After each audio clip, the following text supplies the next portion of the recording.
감사합니다. 오늘 우리에게 주시는 하나님의 말씀은 사도행전 6장입니다. 사도행전 6장 1절로 7절 말씀 교독합니다. 그때 제자가 더 많아졌는데 헬라파 유대인들이 자기의 과부들이 매일의 구제에 빠짐으로 히브리파 사람을 원망하니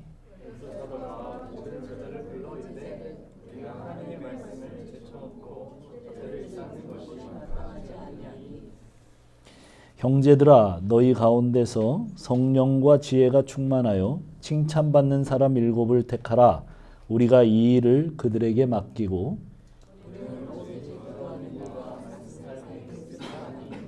온 무리가 이 말을 기뻐하여 믿음과 성령이 충만한 사람 스데반과 또 빌립과 브로고로와 니가노르와 디몬과 바베나와 유대교에 입교했던 안디옥 사람 니골라를 택하여 다같이 하나님의 말씀이 점점 왕성하여 예루살렘에 있는 제자의 수가 더 심히 많아지고 허다한 제사장의 무리도 이 도에 복종하니라. 아멘. 네. 잠깐 기도하겠습니다. 하나님 감사합니다. 오늘도 저희를 모으시고 주의 말씀을 듣게 하시니 그 말씀으로 저희를 새롭게 하여 주옵소서. 오늘 하나님의 말씀을 붙드는 역사가 있기를 원합니다. 종의 부족한 입술을 통해서 하나님의 말씀이 선포될 때 참으로 생명 있는 말씀이 되도록 주여 인도하여 주옵소서. 예수님의 이름으로 기도합니다. 아멘. 우리 같이 한번 인사하겠습니다. 하늘 복 받으세요. 네, 하늘 복 받으세요. 네, 하늘 복 받으세요. 네, 감사합니다. 네. 세상 어느 곳이나 인간이 사는 곳에는 문제가 많죠. 문제가 없는 곳이 있다면 어딜까요? 예. 공동묘지 가면 문제가 없습니다. 예. 교회도 예외는 아니죠. 초대교회 같이 정말 아름다운 교회도 아나니와 삽비라 같은 사건이 있었고 또 외부에서는 사내들인 공회에 아주 집요한 핍박이 있었습니다. 사내들인 공회에서 채찍질을 당하고 매를 맞고 나온 사도들이 지난주에는 날마다 성전에 있든지 집에 있든지 전도하고 가르치는 일을 쉬지 않았다. 그렇게 끝납니다. 그런데 오늘 본문은 이렇게 시작하죠. 1절입니다. 우리 1절 한번 같이 읽어볼까요? 6장 1절 같이 한번 읽어봅시다. 시작. 그때 제자가 더 많아졌는데 헬라파 유대인들이 자기의 과부들이 매일 구제에 빠짐으로 히브리파 사람을 원망하니. 자, 원망이 나오네요. 교회 안에 파가 있어요. 지금 보니까 헬라파. 예. 그리고 원망이 시작되었다고 되어 있습니다. 왜 그런 일이 생겼는가? 왜 그런 일이 생겼대요? 1절에 보니까 제자들이 많아져서. 제자들이 많아졌는데 문제가 생겼대요. 여러분 우리 교회가 사람들이 많이 모이고 문제가 있는 게 좋을까요? 아니면 그냥 많이 없으면 문제 별로 없잖아요. 그냥 계속 문제 없이 지금처럼 사람이 적게 모이는 게 좋을까요?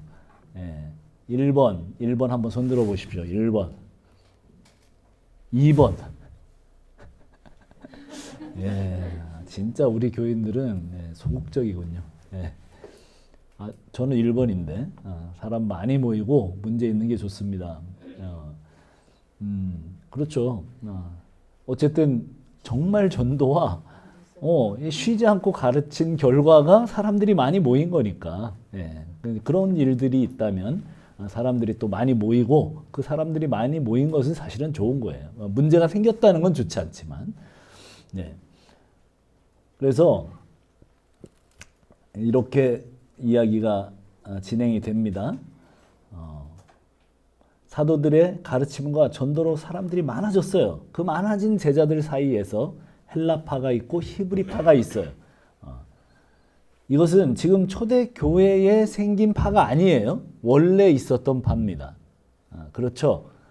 이스라엘 통일왕국은 누구부터입니까? 사울, 그 다음에 다윗, 그리고 솔로몬이 끝이에요. 솔로몬의 아들 르호보암 때 나라가 갈라지죠. 그래서 북쪽을 북이스라엘이라고 하고 남쪽을 남유다라고 불렀습니다. 근데 이 나라들은 결국은 멸망을 하죠. 얼마 못 가서 그 기원전 722년에 아시리아라는 나라에 의해서 북이스라엘이 망하고 그 다음에 또 586년에 어떤 나라가 말해? 남유다가 망합니다. 이 나라들이 망하면서 사실은 남유다는 바벨론으로 모두 포로로 대부분 사람들이 잡혀가고 그 아시리아로 사람들이 또 잡혀갑니다. 그래서 거기에서 살게 돼요. 그래서 일부는 나중에 또 귀환하게 되고 포로로 잡혀 있다가 귀환하게 되고 뭐 이런 일들을 통해서 다시 이스라엘 본토 예루살렘 이런 곳에 유대인들이 살고 또 그렇지 않은 경우에는 그냥 여기는 살 곳이 못 되겠다 하고 그냥 그 밖에서 눌러 살던 사람들 많이 있었습니다. 그리고 한 번도 뭐 자기네 나라 주권을 가지고 살아간 적이 별로 없어요, 이스라엘이. 그래서 뭐 알렉산더 대왕이 전 세계를 정복했을 때는 또 그 치하에 있었고 그 다음엔 로마, 계속 페르시아 또 그 다음에 알렉산더, 페르시아, 헬라, 그 다음에 그리스죠, 그리스, 그리고 로마 뭐 이렇게 되면서 계속 속국이었어요. 이렇게 되다 보니까 많은 유대인들이 전 세계로 흩어져서 살았습니다. 그걸 뭐라 그러죠? 디아스포라라고 그러죠. 디아스포라. 그 디아스포라 유대인들, 그 사람들이 우리 성경을 사도행전을 여니까 어떤 얘기가 나와요? 그 절기에 올라왔다. 그리고 그 절기를 지키려고 올라왔다. 그리고 오순절날 성령을 받고 거기에서 돌아가지 않는 그리스도인들도 생기고 또 이제 그 전에도 또 그 이방 땅에서 살다가 조국에서 살아야 되겠다고 또 돌아온 사람들이 있어요. 근데 이게 이제 달라요. 본토에서 살던 사람들과 돌아온 사람들이 다른 게 뭐가 다를까요? 언어가 달라요. 거기 이스라엘에서 계속 살던 사람들은 언어를 무슨 언어를 써요?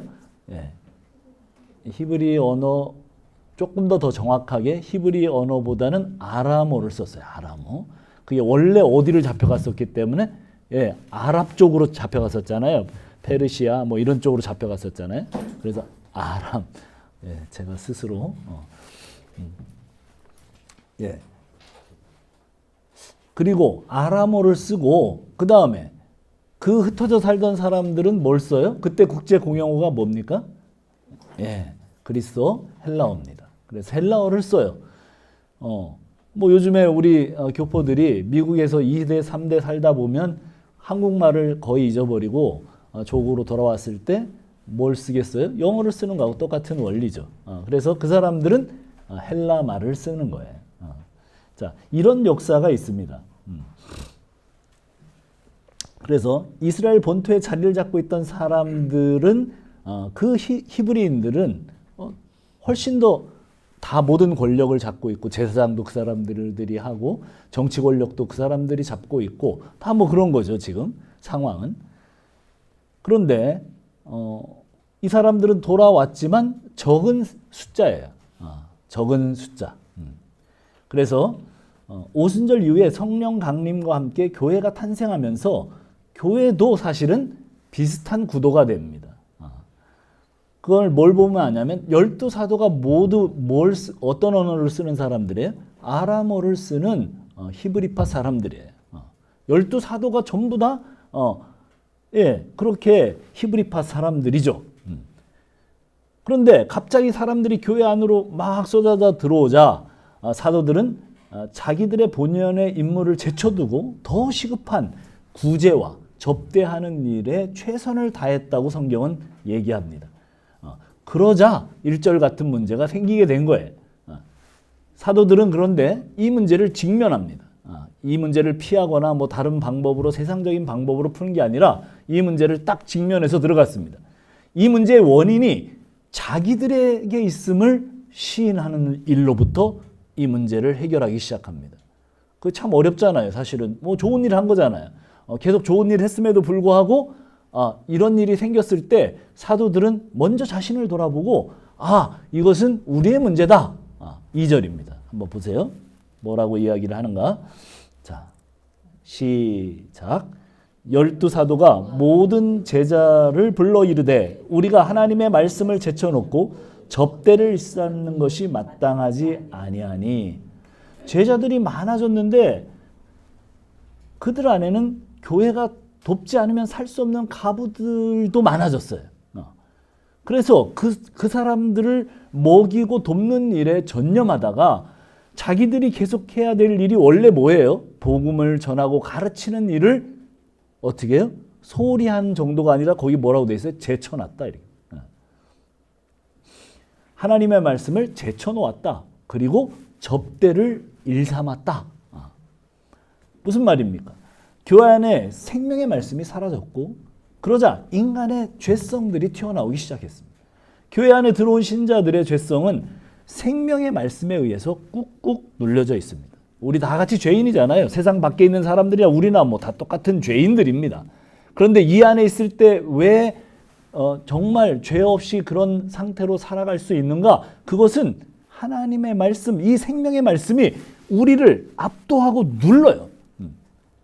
우리가 일주일에 한 번 듣는 말씀 우습게 여기면 안 됩니다. 이것이 생명을 줘요.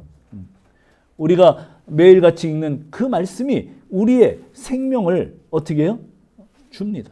그래서 그 죄성을 꾹꾹 눌러서 우리 안에 이렇게 활동하지 못하도록 그렇게 만듭니다. 그런데 생명의 말씀의 선포가 사라지자 죄의 본성이 살아 움직이기 시작했다는 거예요. 죄의 본성은 이런 거예요. 다른 사람 몰라도 나는 이렇게 행동하고 말할 자격이 있다. 나는 헌금도 잘하고 봉사도 열심히 하고 나는 무엇보다도 초대교회의 개척 멤버고 사도들과 친하고 성령 받은 사람이고 그러니 나는 이렇게 말할 자격이 있다는 거죠. 교회 안에 이런 말을 하는 사람은 지금 뭐예요? 죄성이 발현되고 있는 사람이에요. 내가 너를 진짜 아껴서 하는 말인데 그리고 뒷담이 이어집니다. 내가 이런 말 안 하려고 했는데 그리고 사람 마음에 대못을 박습니다. 여러분 안 하려고 했으면 하지 마세요. 네, 뭐 그런 언어가 있잖아요. 내가 이 말 정말 안 하려고 했는데 하지 마세요. 뭐 가족 같아서 하는 소리야. 그러면서 상대를 죽입니다. 왜 이렇게 말한다고요? 나는 적어도 이런 말을 할 자격이 있다고 생각하기 때문이에요. 혹은 누군가 해야 할 소리인데 내가 총대를 매야겠다고 하는 정의감이죠. 이것이 죄의 본성일 때가 많습니다. 우리는 누구를 지적할 만큼 자격이 있는 사람이 아니에요. 우리의 예수 믿는 사람들의 출발은 우리의 생각은 뭐냐면 그거예요. 우리는 누구를 지적할 만큼 자격이 있는 사람이 아니에요. 누가 누구를 지적할 수 있는 분은 누구밖에 없어요? 하나님밖에 안 계세요. 사람을 판단할 수 있는 분도 하나님밖에 없어요. 성경에 정죄하라고 하던가요? 하지 말라고 하던가요? 네. 우리는 누굴 정죄하고 지적할 만큼 잘난 사람들이 아닙니다. 완벽한 사람이 아니에요. 우리는 똑같은 죄인이고 은혜가 크면 클수록 내가 더 죄인인가를 알게 될 뿐입니다. 바울의 마지막 고백이 뭐예요? 나는 죄인 중에 괴수다. 이제 죽음을 얼마 앞두고 남지 않은 그 마지막 기록에서 뭐라고 얘기를 하냐면 나는 죄인 중에 괴수다. 처음에 뭐라고 출발합니까? 처음에는 나는 그냥 만삭되어서 나지 못한 그러니까 뭐 7푼이 8푼이다 이렇게 얘기를 해요. 근데 점점 갈수록 그 고백이 나중에는 나는 정말 죄인 중에 괴수라고 그렇게 고백합니다. 은혜가 점점 깊어지는 거죠. 생명의 말씀을 들을 수 없게 되니 내가 죄인이라는 사실이 느껴지지 않습니다. 복음이 들려지지 않으니까 내가 죄인이라는 사실이 보이지 않아요. 교회 안에서도 죄의 문제를 해결하신 예수님도 안 보이고 십자가도 보이지 않아요. 그러면 보이는 것은 뭘까요? 교회의 구석구석 자리 잡고 있는 불의, 고질적인 문제들, 이런 문제들 아무리 봐도 틀린 건데 내 안에서 계속 터져나오는 정의감이 발현됩니다. 그러면 이걸 또 신앙으로 착각해요. 그래서 목소리를 높이게 되는 거죠. 그게 뭐라고요? 원망입니다. 왜 우리 헬라파 가부들만 구제에서 빠지는가? 분명히 맞고 옳은 소리예요. 자, 이 원망이 터져나올 때 사도들이 무엇이 잘못되었는지를 분명히 깨달았습니다. 왜 그렇게 원망을 하느냐? 그렇게 대응하지 않아요. 이것은 당짓고 원망하는 사람들의 문제가 아니라고 확신했어요. 진짜 문제는 그들이 이 교회 안에 들어왔을 때 그들에게 마땅히 전해야 하는 생명의 말씀을 전하지 않고 구제와 접대를 하는 일로 전념하고 있는 자신들의 문제라고 정확하게 그 문제를 진단했습니다. 교회의 진짜 문제는 마땅히 전해야 하는 생명의 주이신 예수님과 십자가 부활이 전해지지 않는 것이 진짜 문제예요. 하나님의 말씀, 그 생명의 말씀이 진짜 전해지지 않는 것이 문제입니다. 교회가 교회되게 하는 것이 뭐예요? 구제가 아닙니다. 구제가 교회의 중요한 사역 중에 하나긴 해요. 그렇지만 교회가 그거 구제한다고 교회가 교회되는 거 아니에요. 이 땅에 수많은 단체들이 있습니다. NGO들이 활동을 하고 있지만 그 단체를 교회라고 부르지 않는 이유예요. 구제는 은혜가 넘쳐 흘러서 나오는 교회 사역이지 교회 사역 자체가 교회를 교회되게 하는 것이 아닙니다. 교회를 교회되게 하는 것은 교회의 머리 대신 예수 그리스도, 그 십자가가 선포되는 그 복음이 교회를 교회되게 합니다. 6장에서 초대교회는 생명의 말씀이 사라지고 그 자리에 뭐가 남았어요? 접대와 구제만 남았어요. 그래서 우리는 이렇게 어려운 과부들을 돕는다는 자랑만 남았겠죠. 이런 자랑이 남으니까 도움을 받지 못하는 과부들의 원성이 터져나옵니다. 왜 우리를 돕지 않는가? 사도들은 이제 문제의 원인을 정확하게 자신들에게 찾았을 뿐만 아니라 해결하는 방식도 세상적인 방식이 아니라 하늘에서 온 방식입니다. 3절로 6절입니다. 우리 한번 쭉 읽어보죠. 나머지 말씀 쭉 읽어보겠습니다. 시작. 형제들아, 너희 가운데서 성령과 지혜가 충만하여 칭찬받는 사람 7을 택하라. 우리가 이 일을 그들에게 맡기고 우리는 오직 기도하는 일과 말씀 사역에 힘쓰리라 하니 온 무리가 이 말을 기뻐하여 믿음과 성령이 충만한 사람 스데반과 또 빌립과 브로고로와 니가노르와 디몬과 바베나와 유대교에 입교했던 안디옥 사람 니골라를 택하여 사도들 앞에 세우니 사도들이 기도하고 그들에게 안수하니라. 아무런 힘이 없는 사람들의 목소리에 더 민감하게 기울이는 능력, 그것이 지금 하늘에서 온 능력이에요. 그것이 사실은 세상과 교회를 진정으로 구별하게 하는 지점이에요. 출애굽기 22장 21절로 24절은 이렇게 말씀합니다. 제가 읽을게요. 너는 이방 나그네를 압제하지 말며 그들을 학대하지 말라. 너희도 애굽 땅에서 나그네였음이라. 너는 과부와 고아를 해롭게 하지 말라. 내가 만일 그들을 해롭게 함으로 그들에게 부르짖으면 내가 반드시 그 부르짖음을 들으리라. 나의 노가 맹렬함으로 내가 칼로 너희를 죽이리니 너희의 아내는 과부가 되고 너희의 자녀는 고아가 되리라. 인생이 버거워서 토해놓은 작은 자들의 신음, 그걸 외면하지 말라고 하나님이 말씀하십니다. 초대교회는 그 방식으로 문제를 해결해 나갔습니다. 교회는 문제가 없는 곳이 아닙니다. 죄인인 인간들이 모일 때 발생할 수밖에 없는 문제들을 아버지의 심정을 가진 자들에 의해서 섬기는 일이 일어나는 곳, 그것이 교회입니다. 그러려면 아프고 힘든 사람들의 의견을 중심으로 해야 되겠죠. 내가 일하는 곳에서 평생 해보지 않았던 일들을 제가 요즘 하고 있는데, 수도꼭지 뭐 이런 플라스틱을 어떻게 뭐 갈아 껴서 뭐 어떻게 압력을 쏴서 뭐 이런 일들을 제가 맡았어요. 그래가지고 그걸 하는데 뭐 이런 거 제대로 해본 적이 없으니까 칼을 뭐 이렇게 하다가 확 했는데 비었어요. 그러니까 어떻게 합니까? 즉시 머리는 밴드 있는 곳을 찾게 하고 오른손은 그것을 밴드를 뜯어서 왼손을 감싸게 합니다. 왜 그렇게 합니까? 상처받은 손을 건강한 손이 감싸 안아서 보호하고 지키는 거죠. 사람들은 이 문제를 해결하기 위해서 자신보다 더 잘할 수 있는 사람들을 선출했습니다.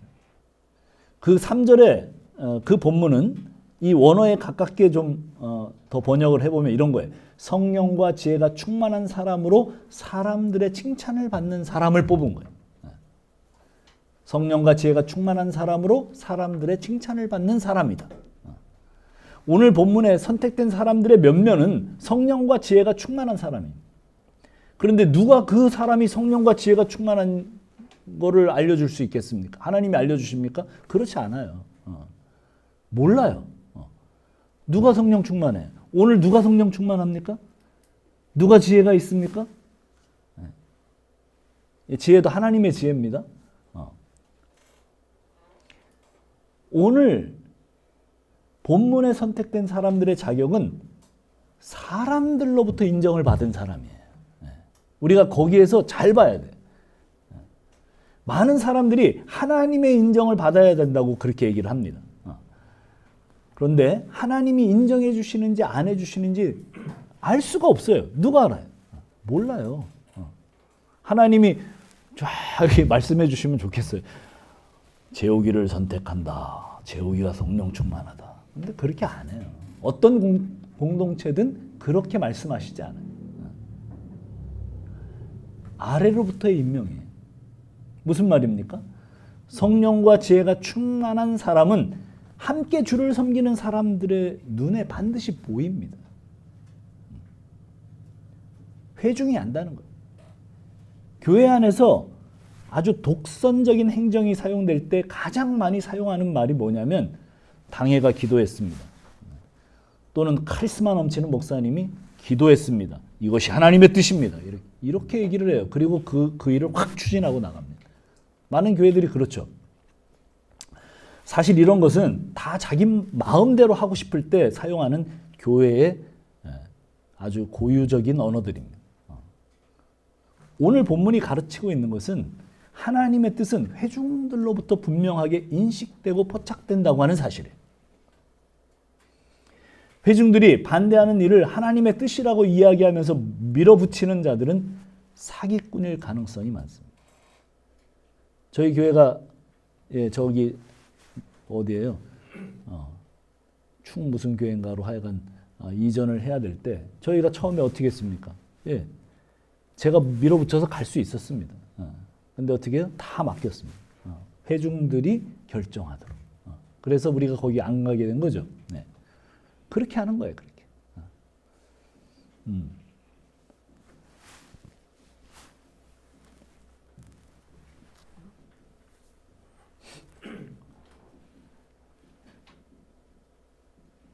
사실 이런 것은 다 자기 마음대로 하고 싶을 때 그렇게 사용합니다. 하나님의 뜻은 회중들로부터 분명하게 인식되고 포착됩니다. 회중들이 반대하는 일을 하나님의 뜻이라고 이야기하면서 밀어붙이는 사람들은 사실은 사기꾼일 가능성이 많아요. 개신교파가 무엇으로 나뉘어졌냐면 뭐 여러 가지 교리로도 나뉘었지만 사실은 교회 정치 때문에 나뉘어진 것이 많습니다. 장로교는 당의 정치를 합니다. 장로교의 몇몇 장로님들에 의해서 그냥 이렇게 이끌려가요. 당에서 결정하면 갑니다. 감리교회는 감독 정치를 해요. 그래서 목사님이 중심이 된 그런 정치 형태를 가지고 있어요. 그에 반해서 우리 침례교회는 민주적인 회중 정치를 표방합니다. 그래서 어떤 사안이 있고 의견이 있을 때 전 회원 교인들이 모여서 공동의회를 거기에서 결정을 해요. 침례교회야말로 오늘 본문이 보여주는 이 원리에 충실한 교회라는 확신이 있어요. 초대교회 방식을 봅시다. 4절로 5절 한번 같이 읽어봅시다. 같이 읽어봅시다. 시작. 우리는 오로지 기도하는 일과 말씀 사역에 힘쓰리라 하니 온 무리가 이 말을 기뻐하여 믿음과 성령이 충만한 사람 스데반과 빌립과 브로고로와 니가노로와 디몬과 바메와 유대교에 입교했던 안디옥 사람 니골라를 택하여. 예. 네, 성경을 이렇게 정확하게 발음할 수 있으면 아나운서가 될 수 있습니다. 예. 아나운서 되려고 하는 사람들이 이 성경 가지고 훈련한대요. 발음 참 어렵죠. 여기에 쭉 나오는 사람들. 예. 사도들은 자신들의 진짜 소명에 집중하기로 마음을 먹었습니다. 자기보다 그 일을 잘하는 사람에게 그 일을 내어준다는 말이에요. 그런 의미에서 나는 나보다 하나님의 말씀을 더 잘 전하고 목양하는데 더 능한 사람이 생기면 자연스럽게 이 자리에서 내려올 거예요. 요즘 석전도사의 그 설교가 많이 감동을 준다는 이야기를 여기저기서 듣고 있습니다. 예. 네, 그래서 제가 있는 요양병원에서 감사원금을 했어요. 너무 말씀의 은혜가 된다고. 제가 생각할 때 이 강단에서 내려올 날이 얼마 남지 않은 것 같아요. 예. 물론 이 강단에서 내려온다고 교회를 떠난다는 얘기는 아닙니다. 예, 정말 그래요. 저보다 잘하는 설교자가 있으면 당연히 여기를 내려요. 왜 그래요? 그래야 교회가 더 유익하니까. 예. 설교자나 뭐 찬양 인도자나 또 뭐 교회에서 봉사하는 많은 봉사자들은 뭐 때문에 있는 거예요? 교회 때문에 있는 거잖아요. 예. 교회가 잘 되게 하기 위해서 있는 거잖아요. 예. 그러면 그걸 더 잘할 수 있는 사람이 있으면 그 자리를 계속 고집하고 있으면 안 되죠.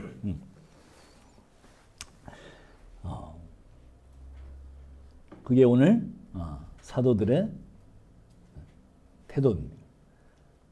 찬양 인도자, 찬양팀, 다른 봉사자들도 마찬가지예요. 언제든지 그 자리에서 내려올 수 있다는 것을 생각해야 돼요.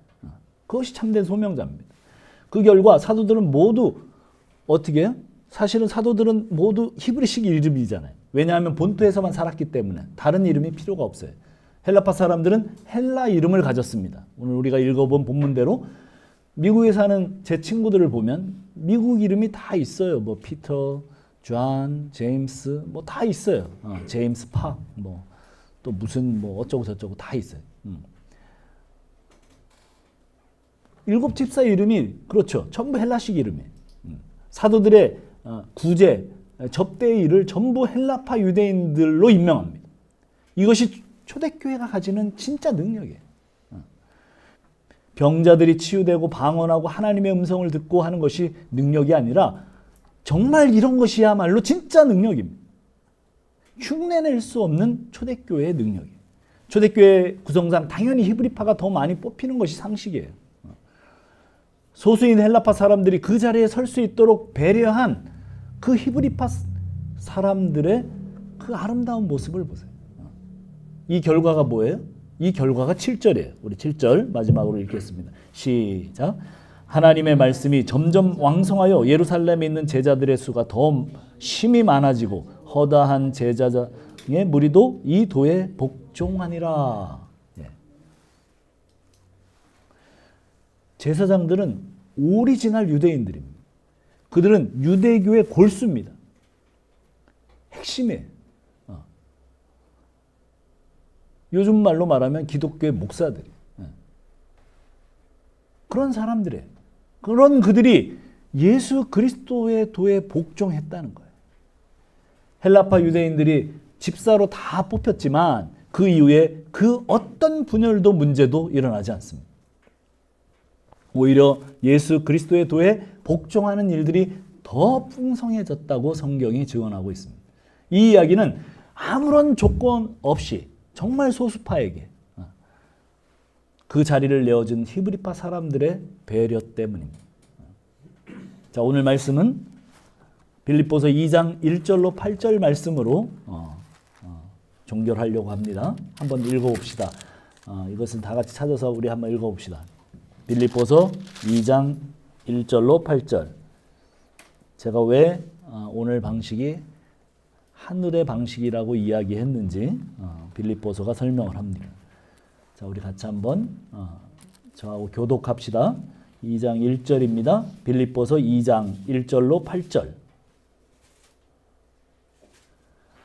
그러므로 그리스도 안에 무슨 권면이나 사랑의 무슨 위로나 성령의 무슨 교제나 긍휼이나 자비가 있거든. 마음을 같이하여 같은 사랑을 가지고 뜻을 합하여 합당함을 구하고 아무 일에든지 다툼이나 허용으로 하지 말고 오직 겸손한 마음으로 각각 자기보다 남을 낮게 여기고 각각 자기 일을 돌볼 뿐더러 또한 각각 다른 사람들의 일을 돌보아 나의 기쁨을 충만하게 하라. 너희 안에 이 마음을 품으라. 곧 그리스도 예수의 마음이니 그는 근본 하나님의 본체시나 하나님과 동등됨을 취할 것으로 여기지 아니하시고 오히려 자기를 비워 종의 형체를 가지사 사람들과 같이 되셨고 사람의 모양으로 나타나사 자기를 낮추시고 죽기까지 복종하셨으니 곧 십자가에 죽으심이라. 예. 그렇죠. 세상의 종교는 어떻습니까? 뭐 신이시여 그러면서 다 갖다 바칩니다. 예. 그렇죠? 돈도 갖다 바치고 뭐 심지어 옛날에는 인신 제사도 드렸어요. 사람도 갖다 바쳤어요. 예. 성경에는 자기 아들도 갖다 바치는 몰록의 신에게 갖다 바치는 이야기가 나오죠. 예. 예, 실제로 인신 제사도 했습니다. 예. 얼마나 정성을 들입니까? 예, 이슬람 사람들의 정성 대단합니다. 자기 생명을 겁니다. 예, 스님들 어떻게 해요? 1000배, 10,000배를 해요. 1000배, 10,000배, 100배만 해요. 100배. 운동 최고의 운동이에요. 앉았다가 절하고 일어났다가 그거 100번만 하면 정말 무릎 다 나갑니다. 어마어마하게 정성을 들여요. 예. 또 그냥 그런 또 정성을 들이는 종교들 많이 있잖아요. 뭐 예, 또 무당 종교도 있고 얼음물을 깨고 새벽 4시에 자기의 몸을 정하게 하겠다고 거기를 깨고 들어가서 온몸을 정갈하게 하고 신 앞에 앉아서 정말 몇 시간이고 수도를 합니다. 왜 그렇게 해요? 예, 신이 감동해서 인간의 소원을 들어주는 그런 방식으로 모두 그렇게 한다. 기독교는 그런 종교가 아니죠. 신이 인간에게 와서 죽어요. 유일하죠.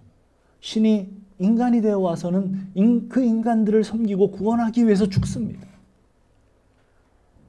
이런 종교는 세상에 없어요. 그렇게 낮아지신 주님, 지금 오늘 종이 되셨다고 그랬죠. 십자가에 낮아지기까지 우리를 섬겼다고 했죠. 죽기까지 우리를 섬기신 그분. 왜 오늘 이런 방식이 나올까요? 초대교회가. 바로 그분께 은혜를 입은 사람들이기 때문에 그래요. 그렇게 낮아지신 주님 따라가는 자가 되는 것이 기독교의 핵심입니다. 자신을 위한 하인이 종이 되어주신 주님을 본받아서 누군가를 위한 하인으로 종으로 당연히 살아가게 되는 것, 그것이 기독교예요. 다 지금 사도들도 종으로 자처를 하는 거예요. 그리고 그들에 의해서 뽑힌, 그 제자들에 의해서 뽑힌 누구? 집사라는 단어 자체가 뭐예요? 걸레질하는 사람, 식탁 정리하는 사람, 식탁에 베푸는 사람, 섬기는 사람, 그런 뜻이에요. 집사가 무슨 다른 뜻이 아닙니다. 뭐 오늘날은 무슨 직분으로 이해를 하는데 그거 아니에요. 주님께 은혜를 받고 주님으로부터 주님이 종 되셔서 나를 섬겨주신 것을 깨닫고 그렇게 종이 되겠다고 뽑힌 사람들이에요. 네, 식탁 정리하고 가난한 사람들 공개하고 돕는 것, 그게 무슨 뭐 굉장히 빛이 나는 일입니까? 아니잖아요. 요즘으로 말하면 식당에서 서빙하는 거예요. 그건 뭐 대단한 일이겠어요. 근데 그 일을 왜 합니까? 그 일을 왜 그렇게 뽑습니까? 네. 우리를 위해서 종이 되시고 하인이 되어주신 주님의 삶을 따라가는 삶을, 그 하늘로부터 온 진리를 붙든 사람들. 그래서 그렇게 살아가는 거예요. 뭐 다른 건 다 잊어버려도 좋습니다. 여러분, 오늘 우리가 그런 사람이라는 것. 이 초대교회에 벌어졌던 이 일을 통해서 이 일을 마감하고 이 일이 순조롭게 순항하게 되는 이 일을 보여주신 이유. 오늘 우리 교회가 그런 분들로 채워져서 그런 교회로 순항하는 교회가 되기를 간절히 축원합니다. 기도하겠습니다. 우리 다 같이 기도합시다. 그렇죠. 이 이야기는 늘 들을 때마다 부담이 됩니다. 우리가 그렇게 살 수 있는 존재가 아니기 때문이죠. 우리는 눈만 뜨면 자기를 위해서 어떻게 살까를 계획하는 그런 사람들이기 때문에 사실은 이런 이야기는 굉장히 좋은 이야기이긴 하지만 정말 거리가 먼 그런 이야기처럼 들립니다. 그러나 주님이 우리를 위해서 그렇게 사셨기 때문에 우리가 예수를 믿을 때 그것을 이해하고 이 교회라는 안으로 들어온 사람들입니다. 그래서 우리의 삶이 그렇게 되어야 되는 거예요. 나의 삶이 그런 삶이 되고 있는가를 좀 돌아보고 그런 삶으로 초대받은 사람으로 살 수 있도록 기도합시다. 다 같이 기도하겠습니다.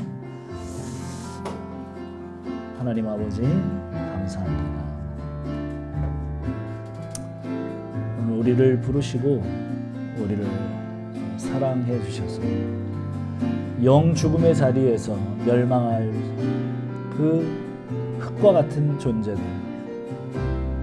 지옥의 뗄감으로밖에 사용될 수 없는 존재들을 그 자리에서 일으키셔서 우리를 값지게 만드시고 정말 값진 인생으로 출발하게 하셨습니다. 그렇다면 우리는 이제 어떻게 살아야 됩니까? 오늘 초대교회에 벌어졌던 이 원망이 오히려 교회를 순항하게 만들고 교회를 새롭게 하게 만드는 중요한 두 가지 원리가 있었습니다. 하나는 말씀의 선포고 또 하나는 정말 약하고 힘든 사람들을 중심으로 움직여지는 그런 힘의 체계였습니다. 하나님, 오늘 우리가 주님 때문에 그렇게 처음 삶을 시작했던 사도들처럼 또 거기에 직분을 임명받고 시작하는 그 7 집사들처럼 또 오늘 우리가 그런 사람이 되어 한 걸음 한 걸음 주님의 교회 안에서 그렇게 순항하게 되는 귀한 자들이 될 수 있도록 주님 붙드시고 일하여 주시기를 원합니다. 당신의 귀한 자들 복 주시고 연약한 자들이 중심이 되는 교회가 될 수 있도록 주여 도와주시옵소서. 정말 이 원리를 알아서 내가 힘있게 섬기는 자라면 그런 자들을 세우고 이끌어가는 그런 교회가 될 수 있도록 주여 도와주시옵소서. 감사하여 예수님의 이름으로 기도합니다. 찬양 한 곡 드리겠습니다. 함께 성도의 노래 찬양하도록 하겠습니다.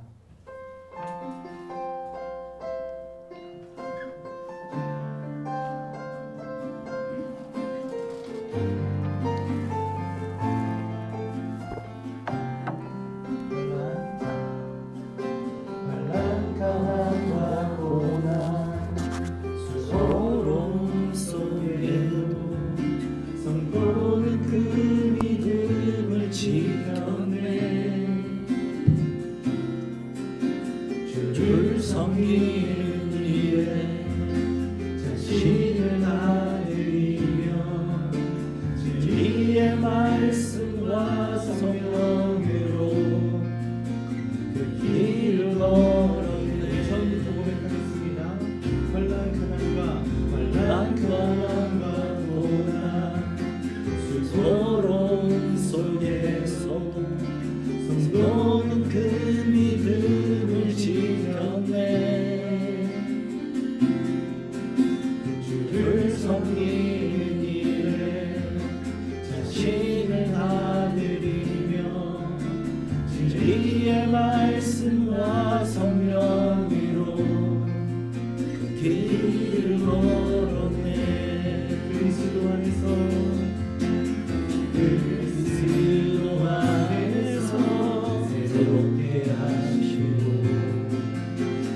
원망이라는 큰 문제가